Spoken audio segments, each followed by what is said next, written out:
How to report taxes and income on Form I-864, Affidavit of Support. Let's cover all the questions you might have about this form. If you're asking yourself, what is the income requirement and how do I demonstrate my income? What if I'm self-employed? If you're wondering how many tax returns you need to provide, or what if you haven't filed your taxes last year? What are your obligations under this document and when does this obligation end? We will talk about your pay stubs, letter from your employer confirming your salary, and everything in between. We're also sharing a couple of examples from inside our program on how the USCIS can totally unreasonably delay you even when you checked all the boxes and met all the requirements. If you're new to our channel, I'm Margarita, and this channel is designed to help ambitious professional couples handle their entire marriage immigration journey without having to hire a lawyer right and on the first try. First, let's talk about the minimum income requirement. The question we often get is, what is the minimum income requirement to sponsor my spouse, or how do I know if my income meets the poverty guidelines? In order to sponsor your spouse for a green card, you must meet the minimum income requirement, which is generally 125% of the federal poverty guidelines for your household size.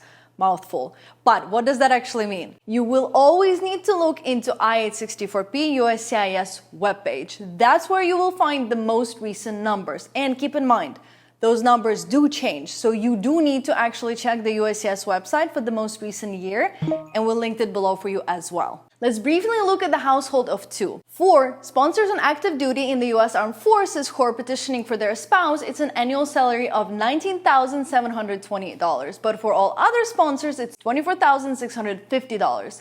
And it generally means that you have to demonstrate this income on your last year tax return, but we will get into that in just a second.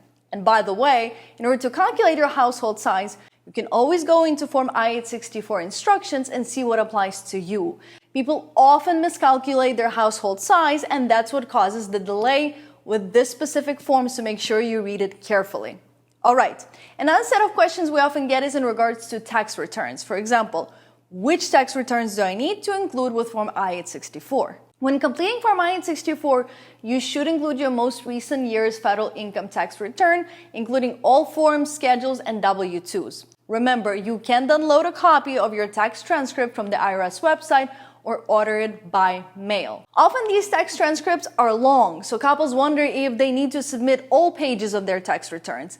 It is necessary to submit all pages to provide a complete picture of your financial situation. Again, Form I-864 is what causes the most delay in these marriage adjustment cases.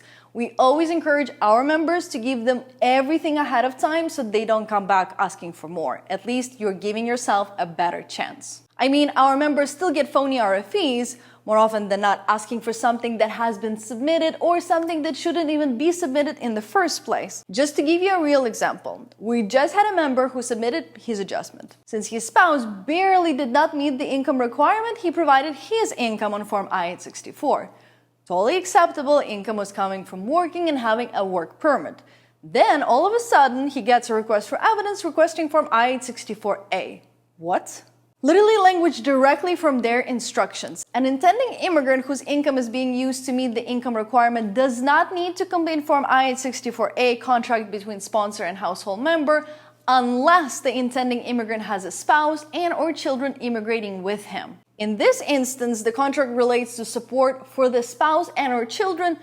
Totally not the case here, so they were not supposed to receive it in the first place. This is exactly the type of situation we address inside our marriage immigration method. It's not just about helping you submit your application. That is literally 10% of it. It's about supporting you through your entire immigration process and really helping you navigate this journey as efficiently as possible. So if you don't want to stumble through this process on your own and you're ready to have your application ready to be shipped to the USCIS in the next 3 weeks and before the USCIS filing fees double in price, we're happy to connect. And by the way, now that we've talked about it, you might be wondering if you can count the income of your spouse, the one seeking a green card, towards the requirement. Your spouse's income can be counted if they're currently working in the US with authorization, and their income will continue from the same source once they become a permanent resident.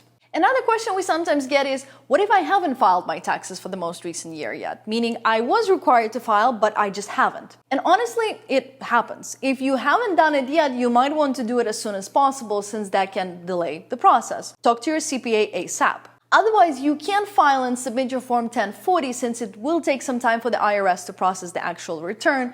Just know that we've seen the USCIS issue RFEs in these instances, so keep that in mind. Now, let's talk about employment. What if I just started a new job? Can I count that income? Sure, you can count that income, but the USCIS will still want to see your income on your last tax return. If, let's say, you just started a job, but you also had a job this whole time, it's totally fine. Or if you had a small gap in between employment, it's not a problem either. We ask our members to submit at least 3 months of pay stubs with their I-864, and sometimes they only have a month or two from this new job. Just include whatever you have in that situation. Also know that if you're in between jobs, let's say you had a job until 2 weeks ago, but you don't have it now, it is best to get a joint sponsor and get ahead of it from the start. Another thing to mention is that some of our members are business owners, so they're self-employed. And that's when it gets interesting and a bit more complex since you might not have W-2 or 1099. If you are self-employed, you can prove your income by providing your most recent income tax return and Schedule C, which shows profit and loss from business operation. You can also include bank statements, business licenses, invoices, or client agreements that confirm the ongoing nature of your business activities and income. Another thing is providing a letter from your CPA. The idea here is to provide everything possible from what we just mentioned to avoid any delays. Alright, now let's talk about assets. Couples often wonder if they need to provide information about their bank accounts, real estate holdings, etc. The answer is you do not have to. The use of assets is optional, and it's honestly a deep rabbit hole since you now need to demonstrate those numbers on paper. That being said, if you don't meet the income requirement, you can use assets to supplement your income.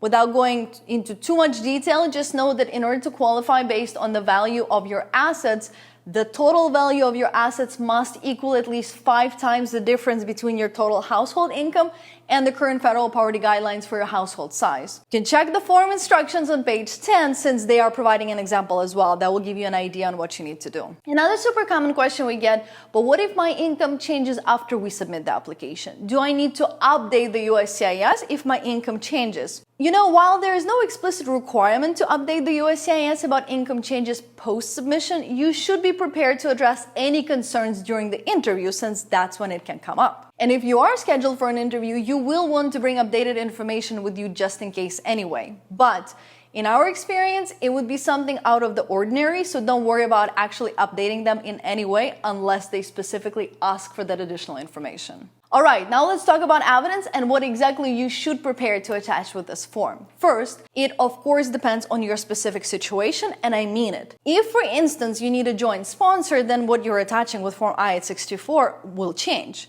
By the way, if you are new to this process and you're curious which forms you need to submit and to get a general overview of the process, you're more than welcome to download our mini course linked below. Second, we briefly touched on it already, but let's take taxes for example. We encourage our members to submit all 3 years. The form offers that as an option, so it is a good idea to again give them as much as you can so that they don't ask for more. But that's not enough. You will still need your pay stubs, W-2 from last year, and even a letter from your employer stating your annual salary. That isn't mandatory, but it is a good idea to include that as well. I will give you another interesting example from inside our program.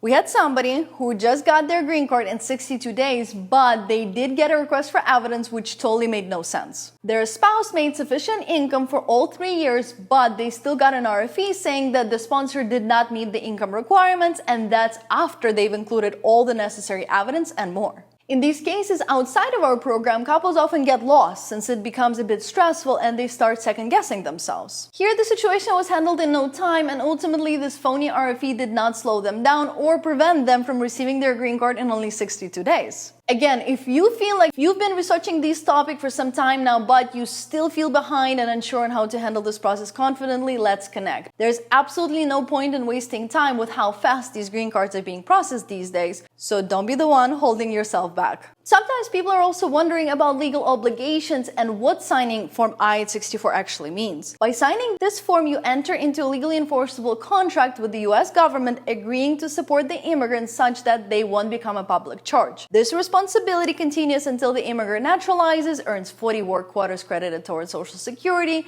abandons permanent residence, or dies. And this legal obligation also ends if you die. Finally, although a super unlikely scenario, you do need to know what happens in case you get divorced or separated. Will the sponsoring spouse, or in other words, whoever signed Form I-864, still be responsible under the I-864? And the answer is yes. Divorce does not end the sponsorship obligation. Make sure you read the form itself very carefully since it discusses a lot of it there, but also make sure to check out the instructions for additional explanation if need be. Well, that was quite a bit of information, huh? Thank you for watching. Drop whatever questions you have in the comments and I will see you next week.